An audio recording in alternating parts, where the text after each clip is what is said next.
Hello, everybody, and welcome to Outside the Box, the podcast devoted to supporting Central PA small business and Central PA causes and nonprofit organizations. I've been having a lot of those on lately, so we're also doing that. Today, we're going to be talking about the Family Fun Run put on by the Whitaker Center on July 18th. But before we get into that, I am your host, Derek Bixler, realtor and digital marketing geek right here in Central PA. I grew up on the Hill in Harrisburg, went to Mechanicsburg High School, went up to Penn College of Technology in Williamsport, and have been back here ever since. Had a few sales jobs before I started selling real estate 15 glorious years ago. If you need to buy or sell a home, please contact me. We need inventory like crazy. I say it every episode. Text me, email me, throw a rock with a note through my window, send a carrier pigeon, ride your bike over to my office and knock on the door. We're talking about biking today. Whatever you need to do, we need inventory like crazy. If you've been thinking about selling, especially if you don't need to buy another place, it's an awesome, awesome time to sell. Right now, if you're looking, you know it's hard. So contact me if you need to sell. If you want to subscribe to get our networking mixer updates, our episode announcements, and our exclusive special offers, go to supportcentralpa.com and sign up for our email list there. It's only one email a week, and it's actually me drafting it and sending it, so it's not spammy. And sometimes it's late, but we all have a lot going on. If you are on Clubhouse, follow me. I'm at Agent Derek. We will actually be there today, every Thursday, 1 to 2, Central PA's Small Business Connect room, where you can come in the Clubhouse and talk to other small businesses, network, and get business and share ideas, support each other, yada, yada. It's fun. If you don't know about Clubhouse, you will soon. It's an awesome thing. I won't get into that. A reminder to ask a question in the comments, or if you know any of these people that are on stage who I'll introduce in a minute, please say something, say where you're watching from, ask a question. If we don't see it right now, we will come back to it later and address it. A reminder that replays are on YouTube, Instagram, LinkedIn, Facebook, everywhere, and soon on iTunes and all the audio players as well. So you can consume it everywhere you like to consume your content. And now we will get into the topic here, and I will take our banners away so we can all be big. We have Dick Norford, Megan Clark. You got to put your last name on there. I'm going to mess it up one of these times when I say it. No, it's fine. You don't have to fix it. Dick Norford, Megan Clark, Tara Brown, and Derek Bixler. And actually, I am on the committee as well. So we are all, the three of us, Tara, Dick, and Derek, are on the bike committee for this new event. And Megan Clark is, say, what's your position at the Whitaker Center again? Chief Operating Officer at Whitaker Center. Chief Operating Officer at the Whitaker Center. So first, we're going to begin, before we talk about the event and the Whitaker Center, we're going to go around here and do a little round robin and tell everybody your personal background and how you got to the area and how you ended up where you are now. And we'll start with you, Dick. I'm assuming you're listening, even though I think you're writing down. You're like me. I'm usually looking off to the side, but still listening. We'll start with you, though, Dick. Tell us a little bit of your background, where you came from, maybe something about your childhood, and how you ended up here. Well, let's see. How far back do you want me to go? My mother was in labor 4 hours before I was born. Maybe I went back too far. Let me fast forward. That's not very long. Yeah, I'm from Virginia. I'm from Virginia, y'all. Grew up in the Charlottesville, Virginia area. Traveled around a little bit.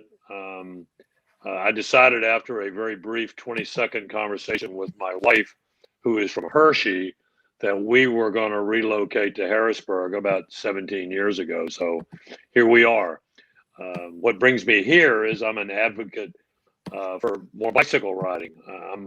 The bicycle community, as I know you on the committee have learned, is pretty interbred. I'm a vice president of the Harrisburg Bicycle Club, a director with the Capital Area Greenbelt, the founding president of Bicycle South Central PA, but it all comes together to making Harrisburg and the Harrisburg area just a better place to ride bicycles.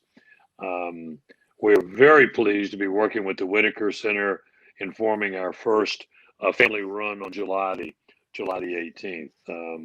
It's not a race. It's just a nice tour and a good way to take a look at City Island and the Greenbelt and learn about our city. I don't have anything from my childhood that would be of interest to anyone here. Maybe offline I could tell you a few things, but not here. So thank you. Thank you, Derek. And no, I don't want to buy a house. Someday you will move. So when you did move here, when did you move here? When did you say? How long ago? Moved here in 2004. and my wife Kay and I moved to Dauphin in Clarks Valley, which is absolutely beautiful.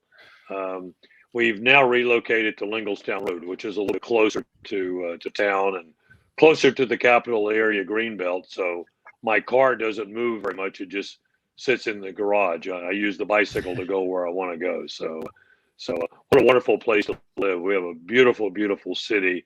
Since I mentioned the Greenbelt, most East Coast cities such as Harrisburg, the riverfront has railroad tracks and they were used for commercial purposes. Here in Harrisburg, the commercial area was the canal, which is the railroad runs a few blocks off of the river. So we have this beautiful Riverfront Park in downtown Harrisburg for walking and bike riding and just hanging out or whatever you want to do. So that's my story, and I'm sticking with it. So when you moved here in 2004, or were all these organizations that you're involved in, did they all exist? How did you get involved? Did you seek them out? One disadvantage of living in Harrisburg is as part of Pennsylvania, we tend to be in third place behind Philadelphia and Pittsburgh. So there was a group of us that decided maybe if we united York and Lancaster and Harrisburg and Gettysburg and the area of South Central Pennsylvania, we could create our own advocacy organization to let us stand a little bit taller than having 12 different cities and municipalities trying to catch people's attention. And that's worked for us. We're about 8 years into Bicycle South Central PA, which is an umbrella organization for the various organizations in the various cities that I just mentioned. Locally, it's Bike Harrisburg is the chapter. Bike Harrisburg was formed to celebrate Bicycle Month, which is May, which is like right now. So check our website, bikeharrisburg.org, to learn about the various activities that are going on. So yes, I did help form one. Harrisburg Bicycle Club's been around since 1963, so I can't claim starting that one. The Greenbelt's been around since 1996. I can't claim starting that one, but I'm active in those organizations. So if anybody wants to get involved and give back, or even there's also Samba, you didn't mention them.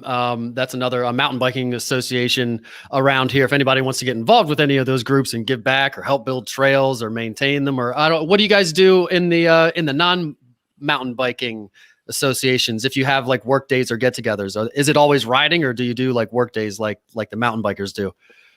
Well, the mountain biking is a little different because the Samba organization, that's the Susquehanna Area Mountain Biking Association. The mountain biking associations build trails and have volunteers days to keep those.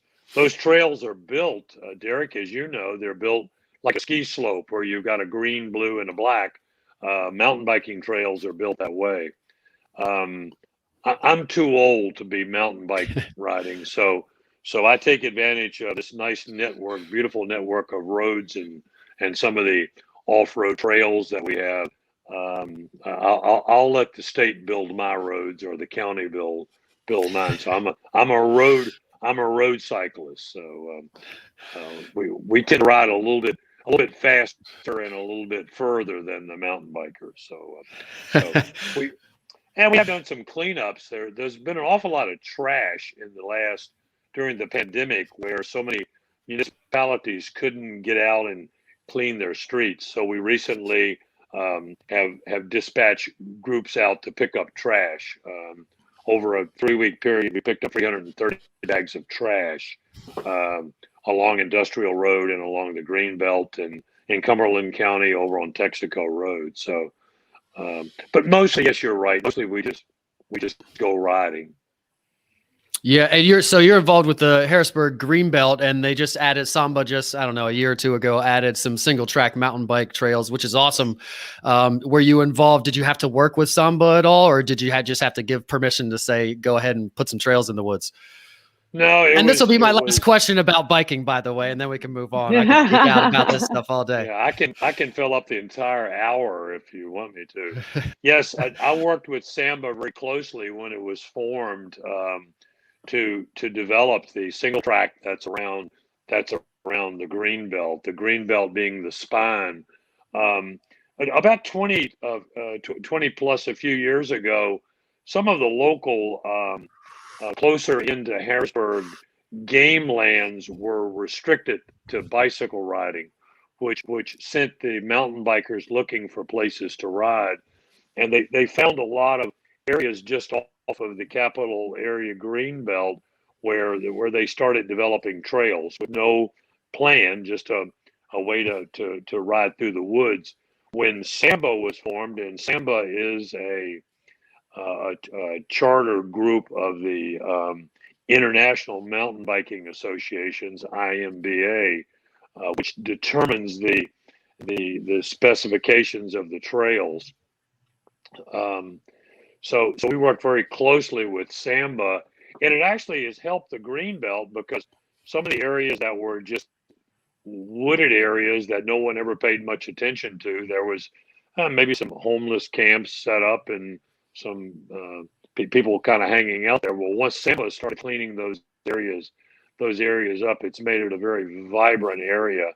Over 250,000 people use the Greenbelt regularly.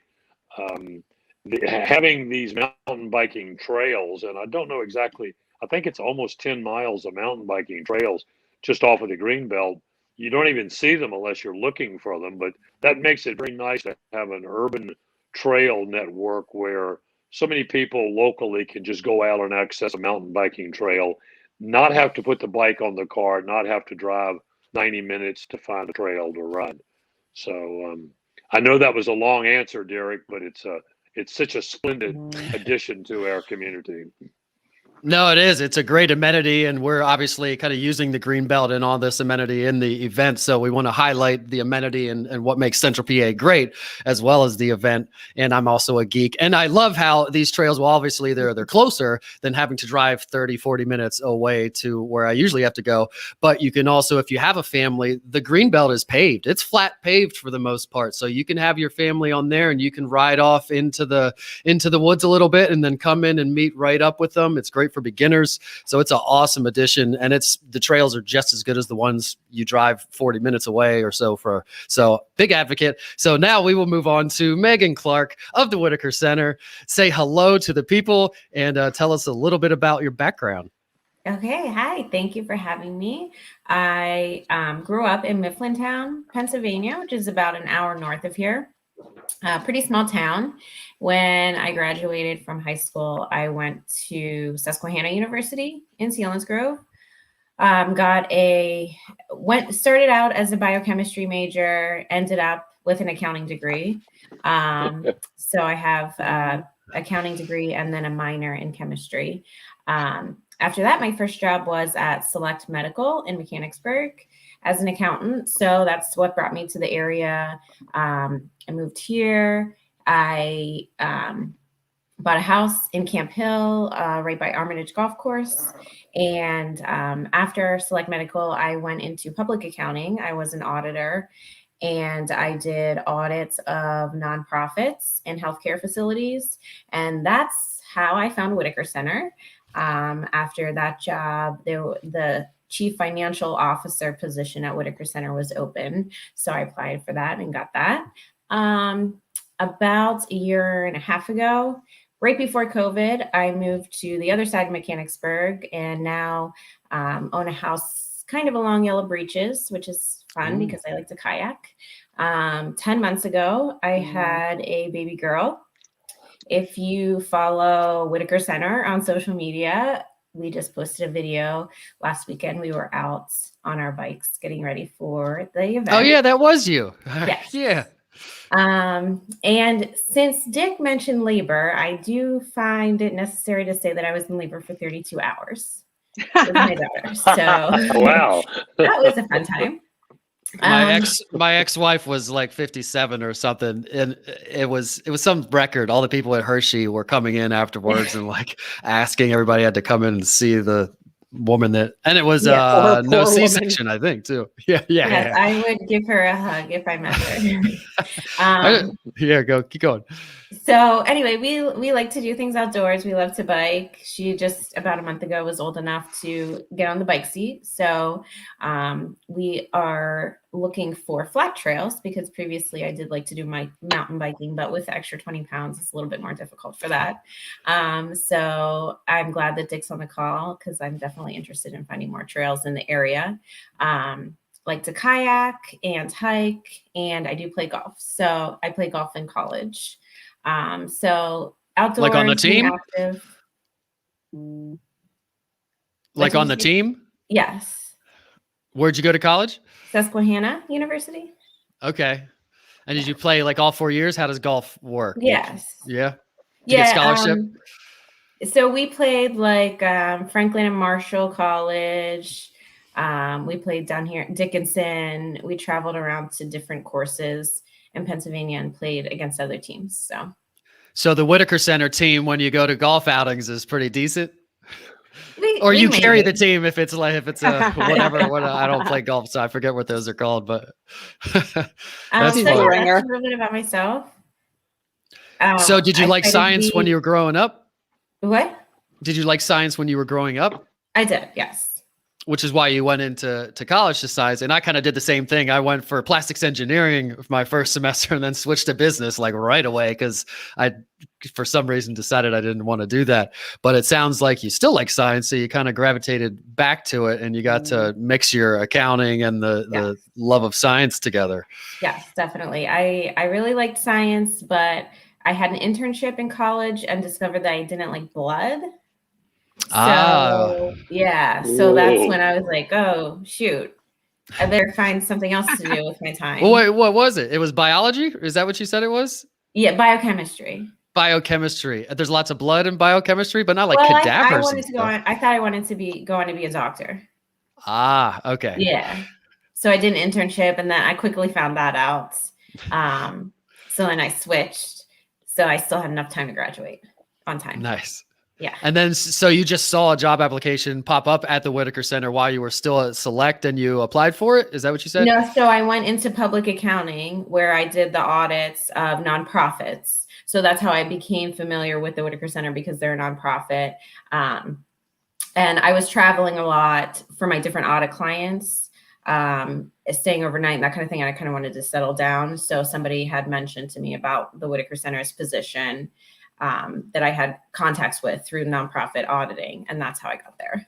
Yeah. And Select is a big big supporter healthcare of the Whitaker Center too. Oh, right? yeah. Is it the IMAX? It's so the our Select Medical is sponsored by them. Yeah. They're a huge sponsor and a good friend of ours. Yeah. Shout out to Select. And continuing that, we don't want that name to change to something else. Right. What would happen if they stopped donating? They would change the name? I don't know what happens. I guess after you donate enough and have it named after you, it stays that way, right? That's normally how it works in nonprofit. Tara, let's learn about you a little bit. We had you on the show before. We all know that you own Dexterity Depot, Ninja Warrior Gym, but I should shut up and let you tell everybody. Tell everybody your background. Well, I have been in Central PA since 1984. Moved here when I was 12 years old. And I have pretty much been here ever since. I ran a family machine shop for many, many years, sold that a few years back, and just kind of found my way into this niche gym. I actually recently also got I'll say it very quietly, but also got my realtor's license. I'm working with the Ferris team at Coldwell Banker. So I'm excited to start that little piece of my new career. But yeah, the depot's been fantastic. We've been open 2 years now. We just had our second anniversary. Grateful to have our second anniversary open. Last time our first anniversary was in quarantine. And so we're just, really excited. It's a wonderful place. Ninja Warrior parkour training, birthday parties, corporate events, classes, open gyms, all kinds of fun stuff for ages 6 and up. So that's a little bit about me. I'm a Cumberland Valley graduate. I should say that as well. I was going to And, ask what high school. Yeah. That's Cumberland good to know. Everybody Valley. around here wants to know. This school, they're all good. They're all good. And as a They're all realtor, we good. have to say they're all good. Oh, yes. You said you ran a machine shop. I'm sure you told me this before, but so what did you were the manager of it, and what did you machine? What did you make? It was a machine. It was a shop that was founded by my grandfather back in 1978. And then the reason we moved here in 84 was so my father could take it over. And then shortly, my dad continued to run it. And then I eventually took over control in early 2000s. And we were just a general manufacturing facility. We had milling, turning machines. We did a lot of replacement parts for local printing What's you companies got to and stop for the companies. people. Nobody in the people in the back don't know what no. milling and turning is. So what these are We made machines things out that of grind metal. Yeah. So what's turn an metal example of one piece that you may make for somebody? Oh, if you just, just the simplest thing would be like if you found like a bracket, like if you were hanging something up. Like we didn't make necessarily mass manufacture brackets, but we made brackets for different machines. We made gears. We made pistons. One of the things I remember growing up was we did a lot of government work, and we made pistons for torpedoes, which I thought was a very interesting thing. And I have to like hand deburr them, like take the sharp things off. I hated those things. It was like all day long. We just file them off. But it's a great place. It's still in business. LL Brown. So if anyone needs any machining done, they don't do automotive, but it is still run by my ex-husband, and they are in Enola. It's a great company to work with. And a lot of that stuff is run with computers these days, right? Were Very you much involved so. like during the switchover? I mean, what did you say, 80 something? So your dad? No, would have my been- dad actually. So my dad came from IBM. So he had a big computer program. He was a computer programmer. So he automated the place. Like he took the place from a manual machine shop to automated. There aren't too many people these days that can run those manual machines. We still have them. I should say they still have them. But there are not many people that know how to have that skill set anymore. It's a lost art. It really is. Yeah, I'm amazed anything worked back then. How did they even machine? And they made screws and bolts and all these things with these tiny little pieces without computers. And that's beyond me. That's crazy. Amazing. So yeah. Megan, before we get into the ride and the event, let's talk a little bit about the Whitaker Center in general. Just tell us a little bit of an overview. I'm sure you're high up there, so you have some kind of elevator pitch, but give us a little brief summary of what the Whitaker Center does. Okay, so we have basically 3 venues inside the Whitaker Center. We have Harsco Science Center, we have Select Medical Digital Cinema, as I mentioned, and also Sunoco Performance Theater. I know the bike ride is benefiting STEAM programs. So inside Harsco Science Center, we do a significant number of educational programs. I'll just name a few that we have going on right now. So we are planning for our summer camps, which are 5 weeks of camps. We have summer camps for kindergarten through 1st graders, which is all sold out. Yay. We have camps for second. I was just going to ask when it was. So you can't sign up for those. Sorry. We do have grades 2 and 3 that are not sold out yet. There's a couple weeks open for those. And our grades 4 through 6, we only have 2 camps left. 2 weeks of camps. All of those are sold out. So you offer them K through 6th grade. Yes. And then we also have a 7 through 9 camp, but that's only 2 days a week. They're not week-long camps. And we have spots in all of those. We do really cool stuff. Just for an example of our 7 through 9 camps, we have a Raspberry Pi camp where we teach coding, Raspberry Pi coding.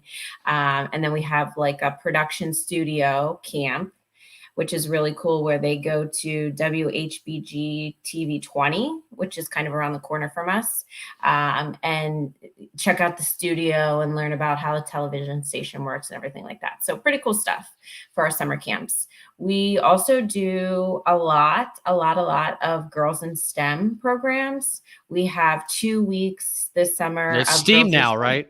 What? Is it STEAM now? Yes, girls in STEAM camps. Is it? I don't know. Everybody, I've heard it both. And is it? Yeah, we interchange.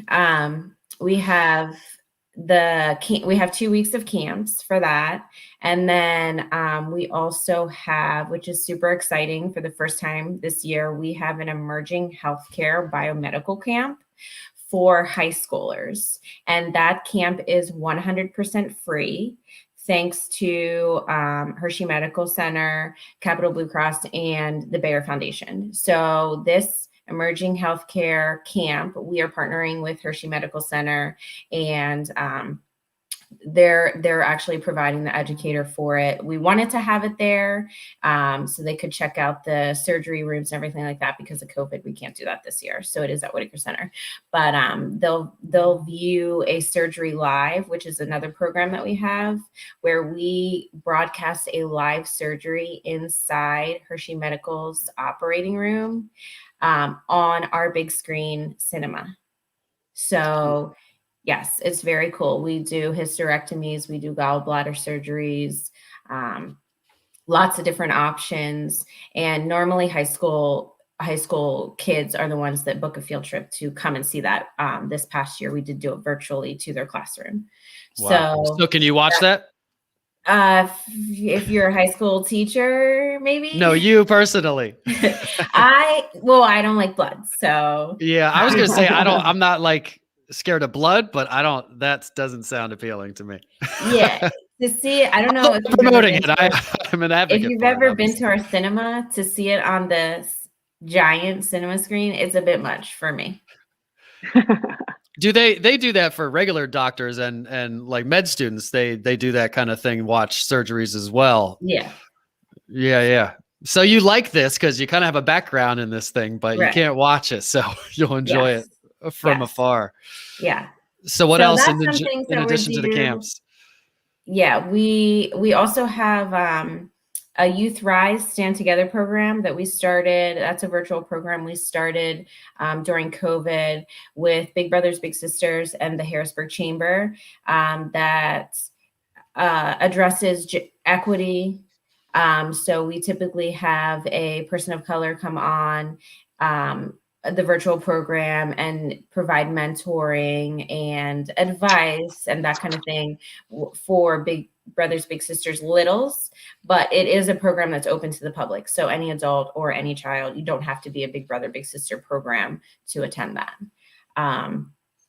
Let's see, what am I missing? This is the Harsco Science Center. There are traveling exhibits, right? That people can, because we go to those all the time. We have a membership every year. I think we need to renew it, but so tell everybody about that. The exhibits in the museum. Is that what you call that? Okay. So just so you know, we did renew everyone's membership for free for 13 months because we were closed. So it's likely that yours, we did that automatically. It's likely yours got renewed. But during COVID, we actually did some renovations in the Science Center. So our kids' place, which is our pre-K area, is now completely renovated. We have a story tree, which is with library books around it. We have a life-size operation game now. And so there's a staircase that was kind of capped off. So we have a giant pinball machine on a staircase inside of Kids Place. So definitely have to come with your kids and check that out. And on the lower level, we have some of the same exhibits, but we also have our new STEM design studios. They opened a little bit before COVID, and there's iPads in there. We do coding, robotics, that kind of thing in that space. And then our traveling exhibit space got a refresh. So new carpet, new paint, everything like that. And we currently don't have anything booked in that space, but we are looking to, because now that the governor relax some restrictions at the end of May, we are going to open for more days of the week. Now we're only open Fridays and Saturdays. So we're looking to get something in there. But in the past, we've had a couple Lego exhibits, which were wildly popular. Toys, so old-fashioned Tinker toys and that kind of thing, that was popular. So we are looking to book a traveling exhibit in that space to come online this summer. Yeah, and holidays. I remember there was a Christmas train down there, and we were there for the Legos. We love the Legos, and yeah, I love that space down there. Is the laboratory room the room that's down there? They're like back in the back, those couple rooms down there. Yeah. And those are just open all the time? Yes. We were able to just walk in there and do whatever. Yeah. Yep. They're open to the public. They used to be something that was closed off, but now we have them open. You can explore in those spaces as well. That's awesome. And we're right. We've been there a lot, and we always leave with some astronaut ice cream from the store, or something. We can't leave there without getting something, a rock or something. But it does seem like last time we were there was a lot of work and things changing, and a lot of the things, the exhibits or the interactive things have been there for a while. So it's fun to hear for all of us that have gone there for a while. It's nice to hear some new things that we can go see. So it's open right now, 2 days a week on the week, Friday, Saturday, you said? Yes, we are now open Fridays and Saturdays. And for this weekend, we have a special Mother's Day promotion. So all mothers can get in for free with their child. But we are looking in June, we're going to be back open more days of the week. So we are super excited about that. Yeah, I like it just because it's a good place to take. I have 3 little ones, so take them here and let them. There's so much stuff. There's so much stimulation. There's no answering questions or saying no. It's just go play with this stuff. It's awesome. And there's a gated area for the little ones. And I end up climbing up in that little house that's up there. And I always end up in the house with them, of course. Tara knows me, so of course he's in there. Yeah. So that's the Science Center, the IMAX theater. Tell us a little bit about that. So right now we have different documentaries in that space. We have Into America's Wild, which is it came out in February, so right before COVID. A lot of people probably haven't seen that. That's kind of like a documentary about around America, what you can do outdoors.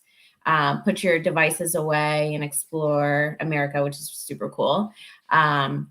We have Expedition Chesapeake, which is actually a documentary that was produced in Central PA. And that is about the Chesapeake Bay. And it's really pertinent to kind of what's going on right now with the Chesapeake Bay and Maryland and cleaning it up and everything like that. We have National Parks Adventure, Great Bear Rainforest. A really popular one with the kids is Great Barrier Reef. Kids like that. And most every documentary that we have is in 3D. So for example, our butterfly movie, it looks like the butterflies are about to land on your nose. So kids really enjoy that. Occasionally, do you have special glasses for kids? Yes. Smaller glasses? Yeah. We do have kids glasses. Occasionally we'll show Hollywood movies. So we Star Wars always, yes. Every Star Wars that comes out, I come there at like noon or 1:30 by myself with nobody. I'm actually looking forward to it. Is it every other seat? Is it not as much capacity right now? Yeah, right now it is. We do have reduced capacity in there. So we only sell about 50 tickets. But it's the only way to watch a Star Wars movie. And in 3D, you got to do the 3D version. Yes. We always have Star Wars. That's our number one Hollywood movie. So we can only book one Hollywood movie at a time. And when we do book a Hollywood movie, we cannot show any other movie.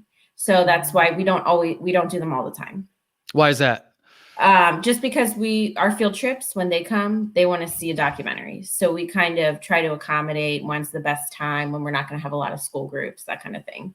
Our field trips now, we are streaming our documentaries to classrooms. So if you can't come to the Whitaker Center because of COVID restrictions, you still book a field trip with us and watch one of those in your classroom.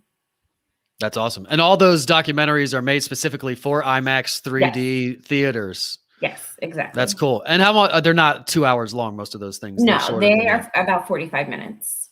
Nice. Yeah. Perfect span for a kid. Probably right on the nose a little bit. Although it's the 3D IMAX is pretty engaging. The first time I did it, actually, getting on a tangent though, it was a Star Wars movie. I was like, I'm going to treat myself. I'm going to 3D, my first 3D movie in IMAX, all excited about it.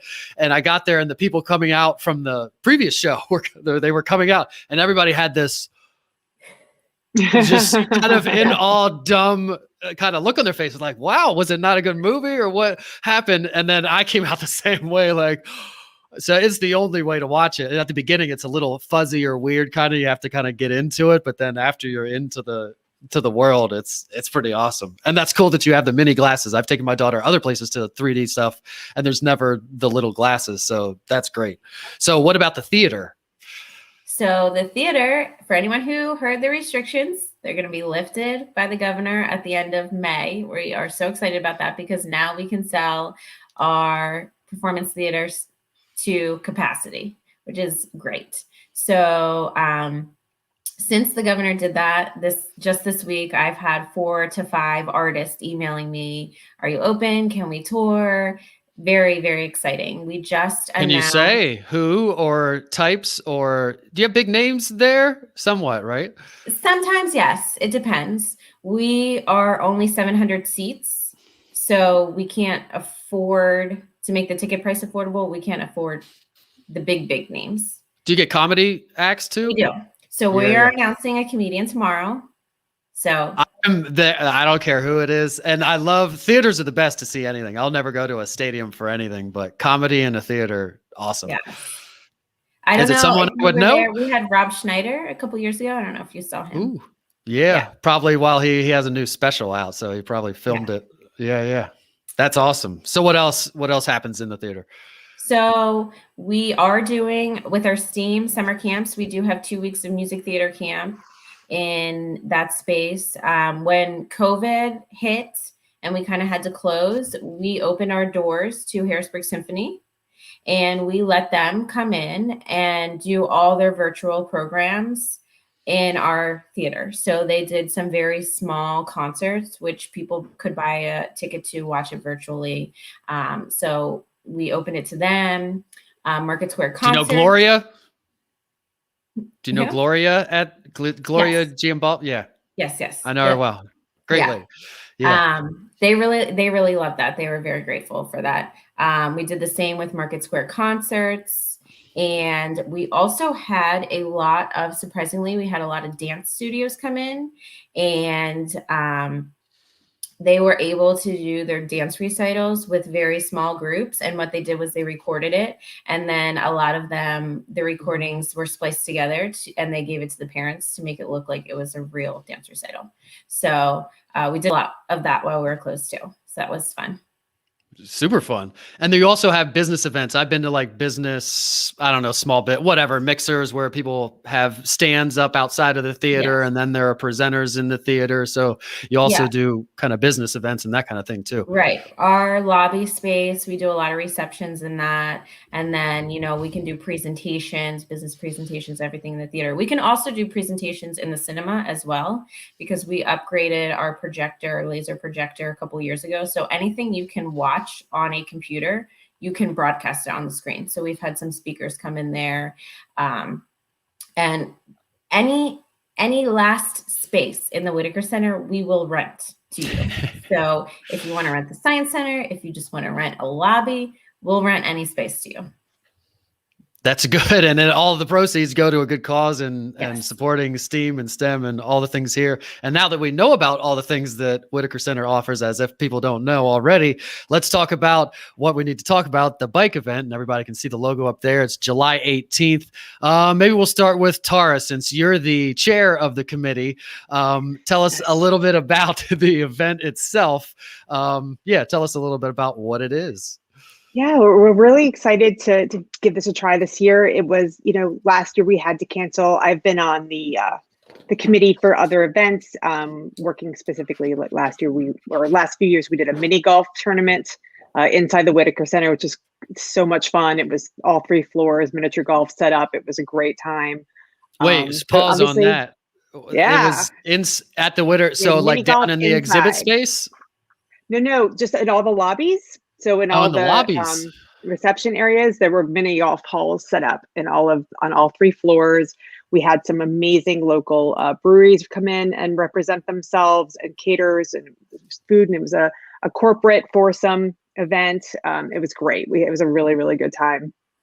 And unfortunately, we had to cancel that last year, along, I believe, with pretty much everything that was scheduled, which was really unfortunate. And with this year and being really unsure about what was going to be permitted and what wasn't, the Whitaker Center, Michelle and Kelly and the team over there said, what can we do to bring the public back together, get people back aware of the Whitaker Center, get people together. And they came up with this family ride, and it's a great idea. And the concept is to just go and have a lovely time with your family. It's not a long ride. It's not a, no bikers are going to hear this and go, I got to go on that. It's not a really long ride. It's just a really lovely, just 5-mile up and back along the Greenbelt, along Front Street, encircling the island. It's a nice time for families to get out. It'll be held July 18th, so it'll be nice and warm and hopefully sunny. And it's open to everybody, all families. The registration is available. It is $35 for adults, $20 for 17 and under, and 6 and under are free with an accompanying paid adult. And yeah, we just are hoping that families are, people seem to want to get back out there and they're ready to go, and it's a great opportunity to come support the Whitaker Center, to come have just a fun ride with your family. We're going to have food trucks available, coffee vendor, Caffeine Unlimited, I believe is the name, and various food trucks and we have some great sponsors coming in. M&T is our main presenting sponsor, and Bath Fitters is one of our major sponsors. We are looking for additional corporate sponsors. So if anyone's listening and would be interested in providing a sponsorship, we have 2 levels. Happy to talk to you about that. You can reach out to Derek or make a note here, and I'll be sure to contact you about that. Or just give money. There's 2 levels, but if you got some amount in between or above or below, any amount, send it. If we can't take it for the bike ride, send it to Megan and she'll find a place for the money to go. Absolutely. Like I said, registration is open July 1st. Up to July 1st it's considered early bird. So if you register by then, you will get a free water bottle and t-shirt for the event. So that, everybody loves a t-shirt, right? And that's pretty much just so we know how much to order, I think, right? Yep. And it's got that great logo on it. The marketing team at the Whitaker Center did a fabulous job. That logo is so cute. And we're just, really excited to be able to bring this to Harrisburg. It's the first time trying it. We would love to make this an annual event. So hoping families come out and can support the Whitaker Center. And everyone will get, everyone who registers gets a voucher to visit the Whitaker Center, which is great. So if you come out, you're getting a free visit to the Whitaker Center. And you'll also get a free Klaus voucher for Dexterity Depot. So, it's the donation you're getting, you're getting a free visit to the center. You're getting more than a return. You're getting more back than you're spending, I think, in that deal, which is awesome. And I love both of those places. And your kids' camps at Dexterity Depot, your kids' activities, the adult stuff's fun too. But if anybody watches the parkour camps or classes or whatever, I mean, these kids, I would have been all over that back in the day. It's roughhousing and running around like people would want to. So I highly recommend that. Subject, but when Megan said they were sold out of some camps, I'm like, we've got space available in our camps. So highly recommend. Get in it. Yeah, or if you have some hit Tara up, she probably has some video of something somewhere, because they're scampering around like little animals and jumping around, and I would have been all over that, and it gets all the energy out too. So when doing an event like this, obviously we have to, and I'm on this committee too, I keep forgetting, we have to come up with a route for these people to ride. So we said we wanted to do a 5K from City Island somewhere around the Greenbelt or whatever, but we didn't have any idea. So that's why you brought in Dick, and I don't know who knew Dick and brought him in. I got very lucky. Someone introduced me to Dick. I had made a phone call when I first got tapped to do this. I just was calling everyone. I was researching the Greenbelt. I was researching Harrisburg. I just looked it all up, and someone said, you need to talk to Dick. And I'm like, all right. And I believe Dick, and we chatted for about an hour that day. It was such a great conversation. Oh my gosh. I learned so much about the Greenbelt and everything else, and learned how, like you said, it's all connected, these bike groups and the Capital Greenbelt. And, it makes sense to bring that together, because that's who we're supporting, not just the Whitaker Center, but Central PA, and the Greenbelt's a big part of that. And then we had another gentleman join the board who was no longer able to be with us due to some health reasons, and Dick was kind enough to step in. So it was great when I got the word that Dick was actually joining the committee, and we've created a great route for us. We've all learned that Dick is the local expert as far as reaching out to all the organizations and everything. So Dick, where do you start when you were planning it? we said we want to go from City Island. You got a little bit of background, but what kind of things do you take into account when you're planning a route like this? Obviously, it is a short route. It's for families. So obviously that's maybe one of the things you're taking into account, but how do you think about it, and how do you design a route? Well, we're dealing with a family ride, people that don't ride maybe as much as others. So the first thing we needed to do is to make sure that we avoided any traffic. So the route will start at the Carousel next to the baseball stadium on City Island. We'll start with a nice loop around the island, out around past the soccer field.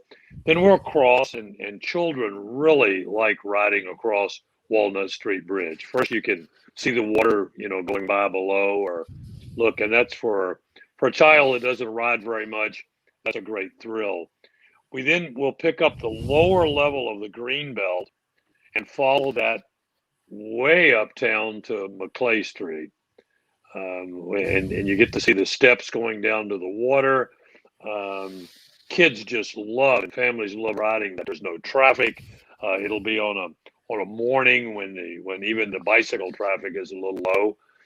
Well, then at McClay Street, it comes up to what's better known as the street level of the Greenbelt, and then we'll follow at the higher level next to the street, not on the street, not to be confused with the bike lane that runs along Front Street, but on the Greenbelt itself. Riverfront Park is the official name. Back to the Sunken Gardens. When the route gets back to the Sunken Gardens, then it drops back down to the lower level, goes under the Market Street Bridge. It goes under Forester Street, or under the Harvey Taylor Bridge. You come back up a little hill, and then back across the Walnut Street Bridge back to where it started. Well, I was asked the other day, what happens if you want to ride a little bit further? So if you want to make that 5-mile course a 10-mile course, I can prove to you that I went to college. How about this? We go around it twice. If you didn't like what you saw the first time, then ride it backwards. I think Megan will appreciate this. This is a fundraiser. It's a fun raiser, but also a fundraiser. Tara, when I was introducing you to all the various interconnected bicycle organizations, we failed to mention a wonderful organization that will be participating with us, and that's Recycle Bicycle of Harrisburg. Recycle Bicycle of Harrisburg serves the community by collecting bicycles that maybe have been left or lost, or just hanging in your garage and you don't use them. Recycle Bicycle takes those bicycles and they repair them, and then offer them back out to the community for people that can't necessarily afford a bicycle. If it's a donation, and by the way, donations will be accepted on City Island that day, or at any other point. Recycle Bicycle is located on near 17th and Chestnut Street in Harrisburg. So if a bicycle is not repairable, then they dismantle it and use the parts. And this is done 100% by volunteers. Some people with community service, some people just willing to put their time forward. We always like to mention, if you are considering doing this ride and you haven't been out for a little while, then for a novice bicycle rider, these letters are very important. You don't need to write them down. You can remember them. And that's A, B, C. A stands for air in the tires. A bicycle doesn't go very far with flat tires. So we'll have people there. We'll have people that will be able to check the air in your tires. What was the second letter? I can't remember. Oh, B. Yeah, B. What do you think B stands for? How about brakes? Okay. So let's check the air in the tires and the brakes. And the next letter is, I can remember it now, it's C. C stands for a couple of different things depending upon the bicycle. Some have cables, but always every bicycle has a chain. So we'll have people there, volunteers, qualified bicycle mechanics, to check the air, the brake, and the chain. Also, you need to wear a helmet.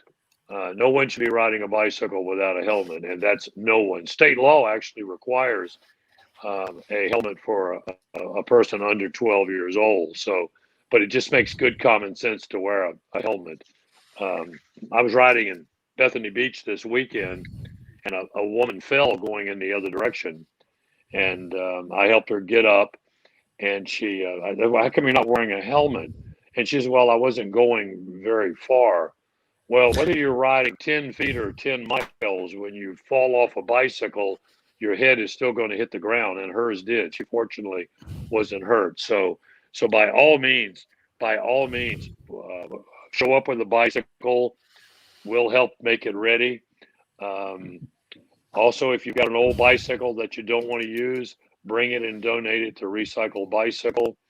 I've got to talk about the Greenbelt just a little bit, because the Greenbelt maintains approximately 25 miles of trail around the Harrisburg area. We recently expanded from Lingelstown Road. We actually connected Wildwood Park with Fort Hunter, and you can do that without crossing. You only have to cross one street, and that's traffic light protected. So the capital area Greenbelt, in some small way or some large way, makes this ride available so that a family can come out, enjoy the Susquehanna River, enjoy our beautiful downtown environment, and support the Whitaker Center at the same time.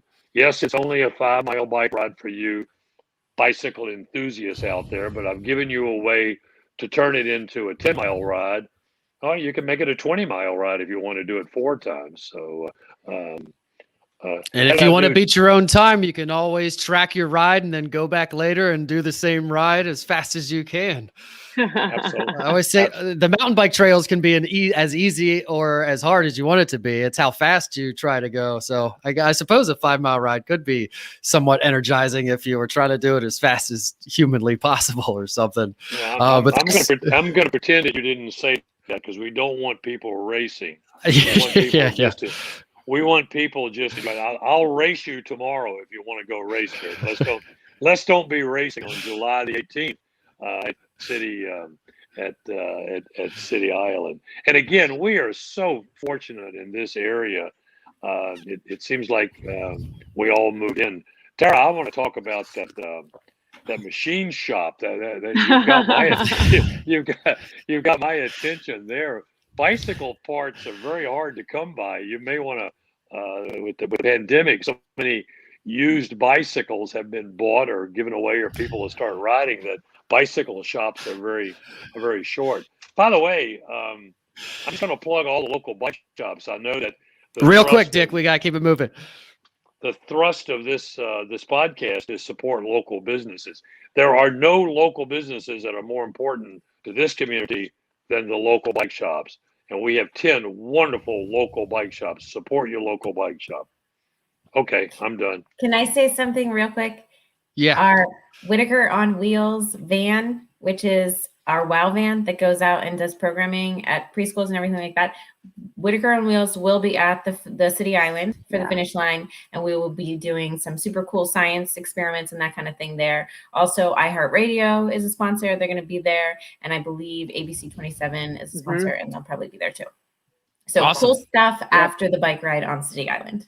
Yeah, I'm glad you interjected with that. That's important stuff and good. And that will do our random question. We got 6 minutes, 5 minutes really, if we're going to do it quick. So we're going to do the funny question real quick. We'll start with Dick. Pick a number between 1 and 81. 74. 74. All right, 74. And answer it quickly. If you had a superpower, what would it be? Oh, I would love to fly. No brainer. I go with that one too. I second that one. All right, Megan, pick a number between 1 and 81. I'm going to go 16. 16. 16. All right. Where did the name Pina Colada come from? Oh my God. That's the hardest, weirdest question I've ever had on here. Do you know? I have no idea. Pineapple. It means pineapple something, right? Pineapple drink, maybe? I mean, it's Spanish for pineapple something, right? Yeah. All right, we'll skip that one. Tara, 1 in 81, and don't pick 16. I'm really frightened now. 48. 48. I'm sure it's going to be better. What is your favorite holiday? Oh, that's almost too easy. Oh, my favorite holiday is totally Halloween, like 100% Halloween. When I lived in Camp Hill, it was completely normal to decorate your porch with spider webs and skulls and things when I lived in the borough. And I recently moved into Mechanicsburg, and I did that for Halloween this year. And I'm fairly confident all the neighbors are like, yeah, who is the crazy lady that moved in next door? Because I don't have Thanksgiving. I do a little bit of Christmas decorating, but my Halloween game is on point. Nice. Everyone has at least one that they go all out for, and that's a good one. Love it. So it's hard to come up with good costumes every year, though. I always feel the Oh, I pressure, love and then that. I'm like, I'm just not doing it. I missed that last year. That's another thing I'm going to miss about living in the borough, because they know how to do Halloween over there. And I love coming up with really random costumes. I'll tell you about my deranged tooth fairy costume sometime. That was one of my favorites. Nice. I would like to see. I'm sure there's pictures around somewhere. Oh, maybe. There might be. So thanks everybody for being here, and I'm rushing now, I feel like, but we got to do it. I'm just going to put up the website, because that's where we want to drive everybody. Go to whitakercenter.org /events to get right to all the events and to the bike ride and to all the other events. And then you can just go to whitakercenter.org plain and look at all the other things that they offer. You can check out showtimes for the IMAX theater, all that stuff. And I'll leave the website up as I go out quickly. And we do have a bit of a special offer from you guys, a free t-shirt and a water bottle if you sign up by July 1st, like she said. And that's almost game time. So you got pretty much the whole time now until the day to get a t-shirt and water bottle. Like I said, we need to know how many to order is pretty much the gist of that. A couple announcements before we go out. If you're interested in a business spotlight package, which consists of Greg coming to your business, showing behind the scenes, kind of like you saw at Tara's. He tried the warped wall. I think he did the middle one and he made it up there. So he did. He shows how the sausage is made, so to speak, behind the scenes. And then you get an interview with me, kind of like you're seeing here. And then a networking mixer at your business, COVID and your business permitting. If you're interested in one of those, reach out to me or Christy in the group. We're booked out for the networking mixers, but if you want to do an episode, I'll do an episode pretty much whenever, time permitting. If you're interested in our exclusive special offers, join our email list, like I said, at supportcentralpa.com. You can sign up there. It's 1 email a week. You join our Facebook if you're watching this on YouTube or Instagram or LinkedIn or anywhere other than Facebook. Please go to Facebook and join our Facebook group called Central PA Supports Small Business. A ton of good stuff going on in there. There are no bots. There are no foreign, I don't like saying foreign. There are no random people in there junking up our group. We keep it clean. We only admit people that live in Central PA and who want to truly support or are a business. So please head over there and support the group. Lots of good stuff going on in there. If you're on Clubhouse, I'm at Agent Derek on Clubhouse. Please, right after this, in a couple minutes, we'll be there networking with other businesses. Follow me. I'm at Agent Derek. Contact me if you're buying or selling a home. Like I said, inventory is super low. Text me, email me, throw a rock with a note through my window, send a carrier pigeon, or ride your bike on over to my office. And remember to support Central PA small business. Remember to support all the nonprofits around our area, like the Whitaker Center, and all the cool amenities like the Greenbelt and everything else that makes our Central PA area so awesome to live in. Thanks for everybody for watching. And remember to go sign up right now. Link is above me or below me. Click it right now and sign up, or contact Megan or Tara to be a sponsor. Or if you want to go for a bike ride, hit up Dick. Say goodbye, everybody. Bye, everybody. Goodbye, Bye. everybody. See ya. Thanks.